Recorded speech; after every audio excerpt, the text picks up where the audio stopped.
Ladies and gentlemen, it is time to begin the semifinals here at Dreamhack. Only 4 players remain. Huck, July, Bomber, and Moon. 3 Koreans, 1 foreigner.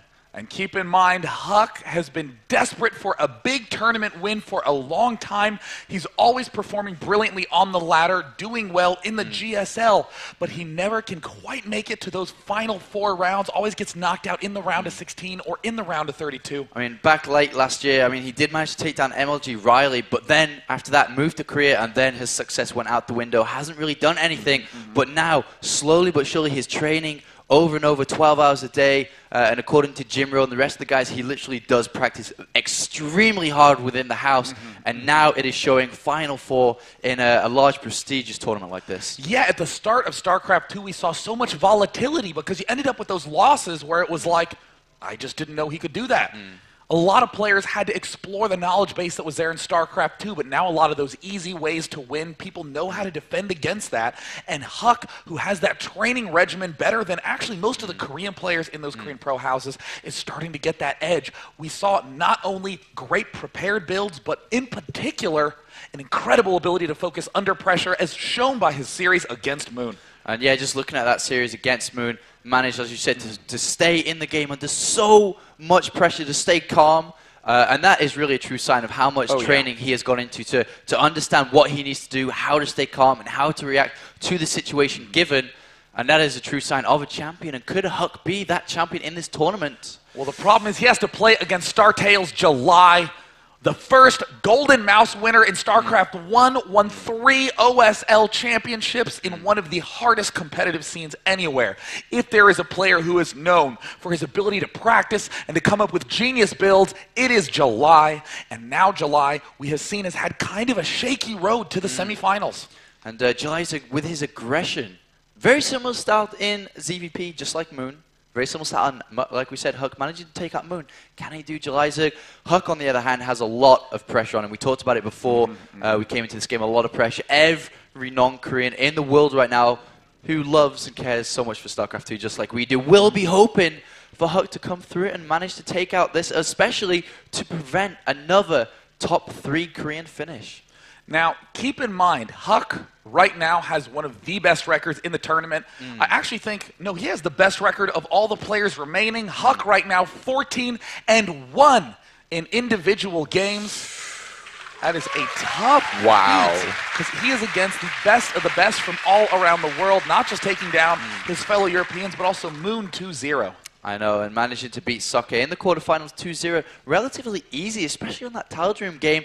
Both players paired up with exactly the same build, the same units, and Huck looking like all of a sudden he magically warped in 5 extra Stalkers to take that down, but all because of his extreme control, which he brags about so often, that he does have top 3 in the world apparently, and he's going to need that to beat July Zerg. And we have seen a little bit of that flair in his game against Moon, where he did that crazy Zealot Sentry push, locking himself into Moon's main, doing a cute bit of damage, putting Moon in an awkward situation, and we saw Moon had a little bit of trouble recovering from that. But July, very similar to Huck, is really, really good at putting himself in these uncomfortable situations where there's been a lot of attacking and weird trades of units, and trying to sort of sift through the situation and discover the correct way to follow up. Keep in mind, though, July is 14-5 in those individual games, having a lot of losses. And against Protoss players too. Looking back, he lost against Mana in the quarterfinals. Not the quarterfinals, sorry, the round of 16. First game dropped versus Mana. And he also dropped a game against Haziobs in the group stage, showing weaknesses against Protoss. Can Huck capitalize on that? As the first game we're going to be going into today, the map is on Metalopolis. Now, Metalopolis is a really weird map in all the matchups. It, again, is the one map that has withstood the test of time, and people like to claim that it is just the big macro map, the expand a lot, build the right armies, and go for it. But over time, what we've seen is that the big, wide open spaces are suddenly making counterattacks a gigantic part of the game. It used to be big, long turtle fests, but Zerg are increasingly starting to exploit the Mutalisks, the Zerglings. We've seen Nidus Worms used a lot by Moon. Really, really hard to start taking a lot of expansions. But at the same time, Huck, we saw against Moon, do a brilliant job of splitting his units up, very calmly trying to pull forward, and ended up winning a very, very nail-bitingly close match. And I'm intrigued to see what Decisive can pull out, especially on a map like Metalopolis. And I can hear ticking in my ears, and I'm not crazy. The game is starting. That is right. It's time for the semifinal number 1, the Canadian Liquid Huck against the Korean Startail July. These players have been training for this moment, especially Huck. Definitely wants to put a win on the map, has not had one in so long. And the game has now begun. It's going to be cross-map positions. In the left position, the red Protoss, the Canadian from Team Liquid, it's Huck!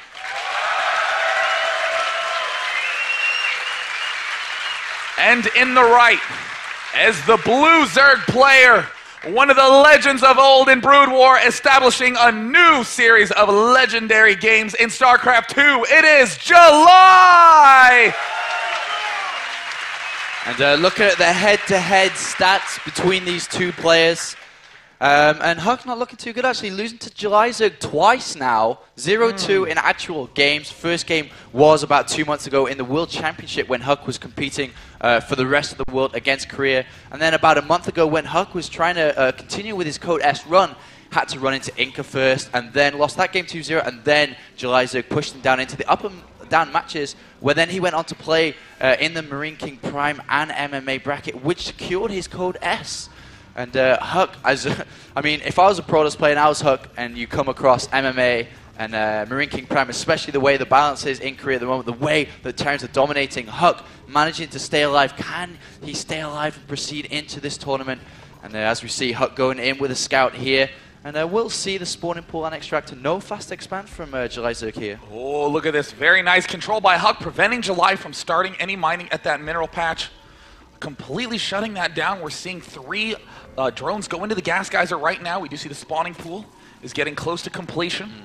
Meanwhile, back in Huck's main, he does have the gateway and gas going down. Very difficult to establish expansions on this map. Even your natural sometimes can be a little bit shaky.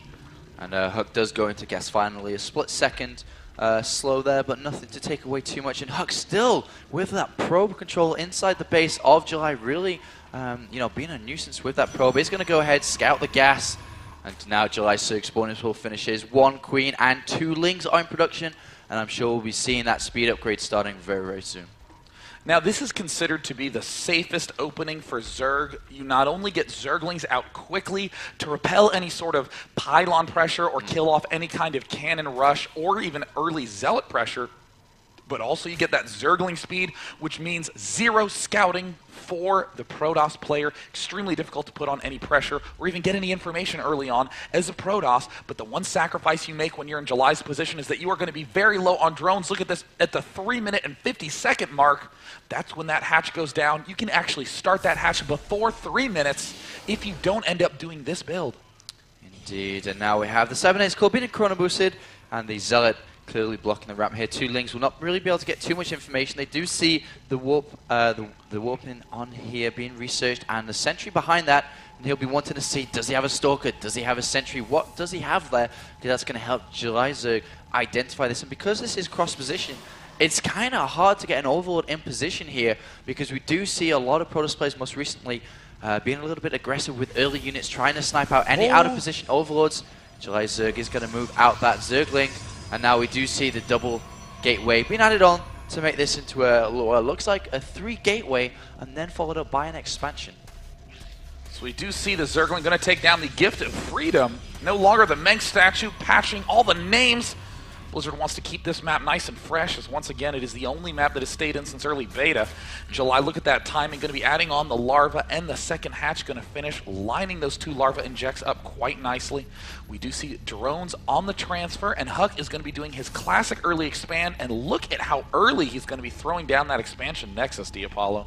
Indeed, that is very early indeed. And what is July going to do to combat this? He has gone back into gas, as you can see.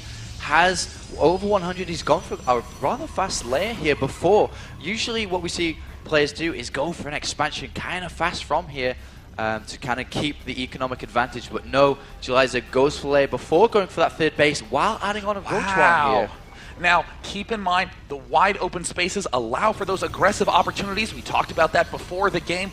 Many Zergs just like flooding roaches and bringing the pressure to Protoss right out the bat. But this is one little technique that makes Huck set apart from the other Protosses in this matchup. Being aggressive, with his first few units. Now, that might have seemed like a waste, but if we go back to July's vision, suddenly he doesn't quite have a good sense of what's going on outside the front. Going to have to send some more units in this way. And look at this, 2 gas geysers up for July. 3 would generally be an indication of some big aggression, but it looks like he's still going to be droning for a while. So Huck has now added on 2 extra gateways here, and he's kind of playing a little bit blind here, but he does have a lot of units, and he will be using these units to go ahead and scout and to put a bit of pressure back onto Decisive. Decisive immediately going for Burrow and adding on a lot of roaches here will help out a lot against... Oh, look at that, actually, the blocking of the ramp with 3 probes. Very nice there by Huck, but look at all these sentries. That Burrow will help out against all those force fields here. So they're, again, trying to plant down a pylon there. July sprints right towards it. Forces the cancel. We do see 67 food out right now for July. Huck moving out. This is looking to be almost an exact repeat of that first game between Moon and Huck. We do see Zerglings starting to dart by. Oh no, they're going to get trapped. No! Oh. Complete waste of force fields there by Huck, and it looks like he might be able to break into the main unless Huck can plant down some reinforcing warp-ins. Actually, not even going to be that worried about it. Will July make it into the main? We do see on the mini-map a lot of units moving through the middle, and it looks like, wow, Huck with a nice defense there. And moving in for a big attack, but there's a lot of roaches with Burrow almost done. I know, and this attack actually from Huck is designed to try and put pressure on, realizing that there is no third expansion. He most definitely will be pulling back here.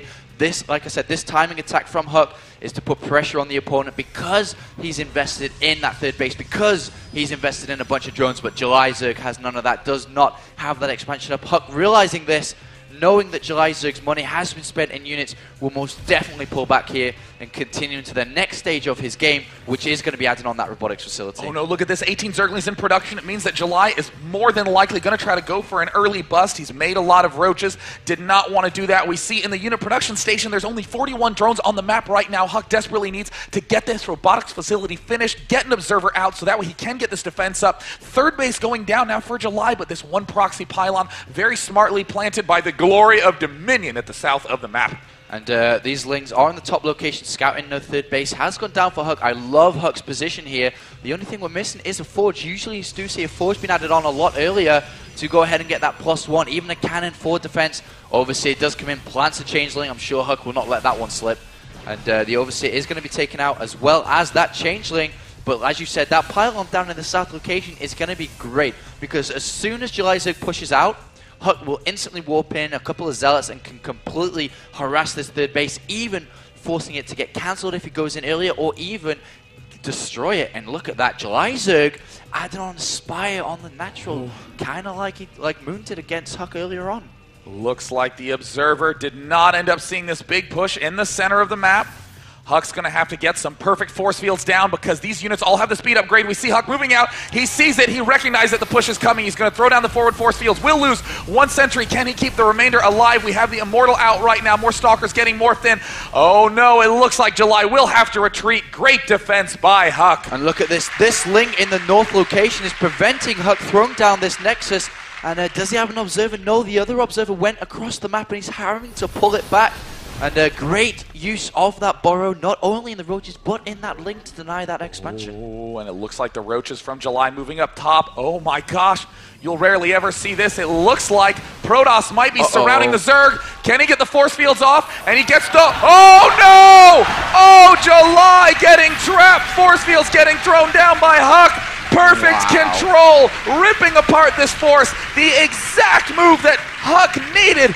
Incredibly, July on the verge of getting knocked out. The third base is up in the unit counting station. 63 drones. Huck is establishing cannons at the front of his base. A counterattack is the only way he can potentially lose. Roach is trying to swing in for the counter, but Huck pressing down the right lane. And here he goes. If he gets a force field on the ramp now before these units come out, that could be huge. And in comes Huck. He's going to plant that force field there. Uh-oh, looks like he lets the roaches get down, but great force fields through the center. The drone's trying to come off, get trapped behind the force fields. Huck has a huge number of stalkers. It looks like July might suffer an early defeat. The top left is defended. Huck will be able to get a third, whether this attack works or not, but it's going to be a miracle defense if July can pull it off. But Huck known for that brilliant unit control. It looks like July is in a lot of trouble. July trying to stream in more roaches, but so low on the unit count. Huck picking these off one at a time. No need to even control. 10 kills and good game! Huck taking down the Golden Mouse winner in StarCraft 1. Oh my God, Sean. And that was a convincing win by Huck. That beautiful set of force fields cutting down all those roaches, and the instant that force field went down, you could see the panic in July's motions. He was flooding with only units, suddenly was in a complete defensive position, and Huck with the perfect force fields cleaning that game up brilliantly. Wow, where are the doubters now? 15-1 in this tournament, an insane record, now on the verge of knocking July's out.